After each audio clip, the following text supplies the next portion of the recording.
Thanks for tuning in to the Urban Scope podcast. I'm back with another Inside the Scope edition of my podcast. And today, Inside the Scope, I will be talking about T-Pain. Now, he's one of the most recognized voices in music, one of the most popularized voices in music, one of the best hook writers in music, one of the best hit makers in music. Now, I'm not just talking about R&B, not just talking about hip hop. I'm just talking about music in general. Whatever genre you want to talk about, that genre is familiar with T-Pain, and he's probably made some contributions to it. We know that he's made contributions to R&B, hip hop, definitely pop.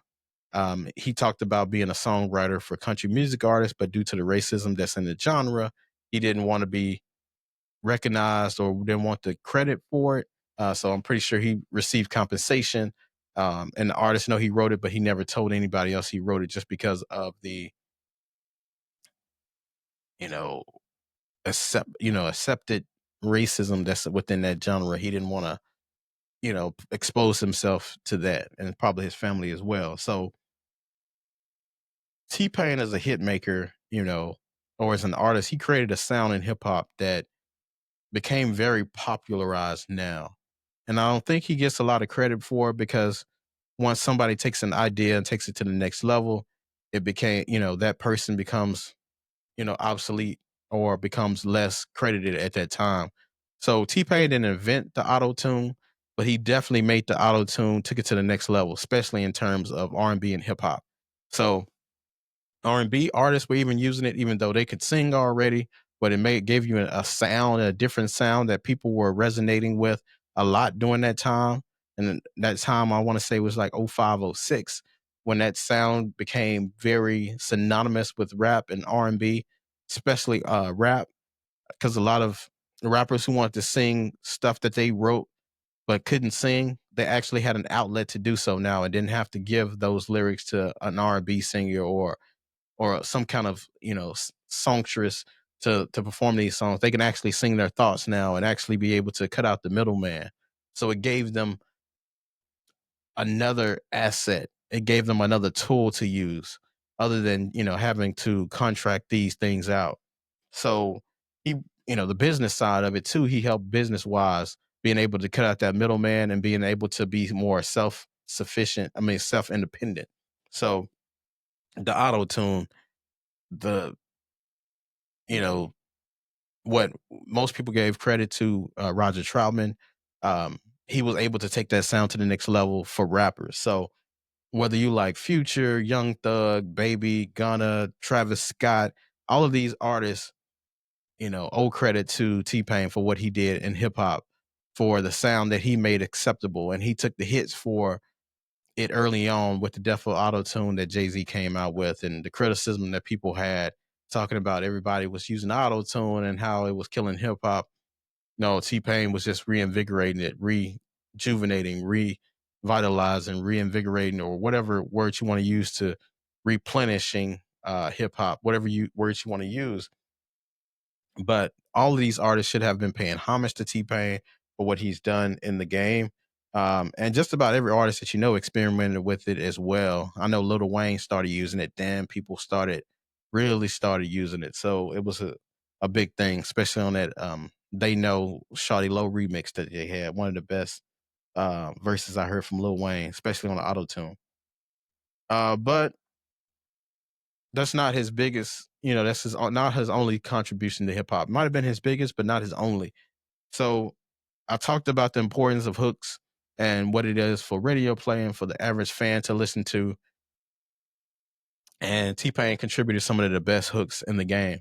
So Plaza's Shawty, that song, back in his earlier days, Flow Riders Low, that song crossed over huge in the pop world, especially for Flow Rider's career. But um, all all genders and races were listening to that song. Ludacris' One More Drink, which is an underrated song, that underrated hook that T-Pain wrote.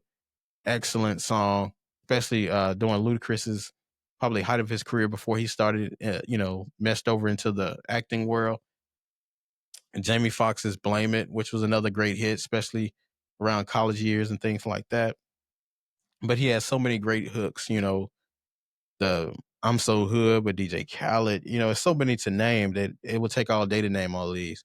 I believe he had 11 number ones in 1 year, which is crazy to have, in 1 year.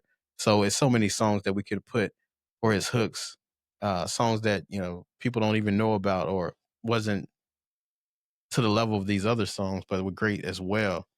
But his songwriting, I think, was underrated and untalked about and went under the radar, and his ability to make hits.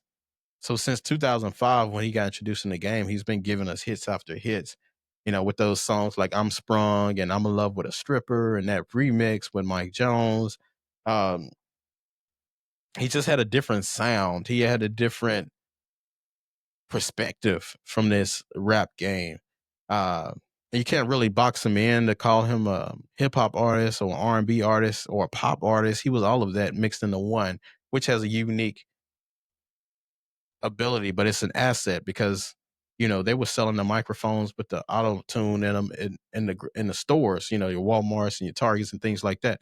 They were selling those there, and it was popularized. These suburban kids were buying this and singing with it, and it just was a great time for music, not just for hip hop and R&B, but just for music in general.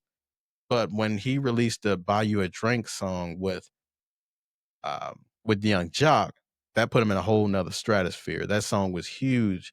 I remember this song in college. I remember walking from class and hearing the people blasting the music and through their speakers. Um, the Buy You a Drink song. Any club that you went to in '06 was going to play this song. And usually it's the closing song or something in the middle to get people feeling the vibe. This song was everything in '06. And arguably, you could say it was the best song back in '06.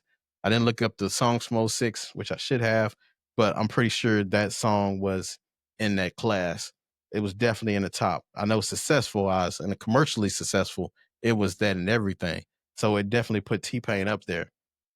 But then he came out with the Bartender song, which is another great song that is a great chill song that showed the great writing that T-Pain had and the ability that he was able to uh, display for us, especially not seeing anyone like him before coming to the game. And he gave us something different. We talk a lot about movies now and how they're remakes or from a book, but he gave you originality, the original story. He didn't give you anything remade, and it was nobody to compare him to. Now you can have a lot of people compare him to in a way, but even with the sheer writing ability, nobody can be compared to him from writing ability and just the creativeness that T Pain has. Um, but that Three Rings album of his was my favorite because this is when he was at the height of his career. He had the budgets, he had the money for the collabs and the production, and just to have everything to bring it together to go with his creativity. Because a lot of these artists starting off have the creativity, but they don't have the budgets and they don't have the ability to get these great producers. And this album, he was able to do that. So releasing "Can't Believe It" with Lil Wayne, which was one of the lead off singles. Chopped and Screwed with Ludacris, Therapy with Kanye West. But I personally like the songs that didn't have features, like Long Lap Dance Song, which is a very good song, very chill song that you can ride to, listen and sit in the house with. But the best song I want to say, because it was so self-reflective and he talked about his family and gave us another side of him other than, talking about drinking and talking about partying and talking about being in love. He just talked about the love of his family on that Keep Going song. And this song, he didn't even use auto tune, which is rare for T Pain not to do. But that Keep Going song, I still go back to it today. It makes you emotional. It gives you the human side of T-Pain and just lets you know that, he lets you know that he was a human and a family man.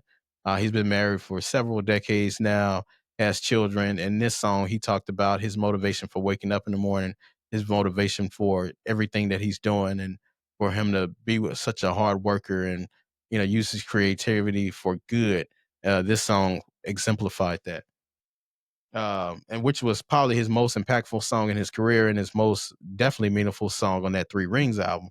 But T Pain has some of the best songwriting in hip hop history. He's the Nate Dogg of our era, our version of it at least. Rest in peace to Nate Dogg as well. But as always, until next time, I'll see you next time.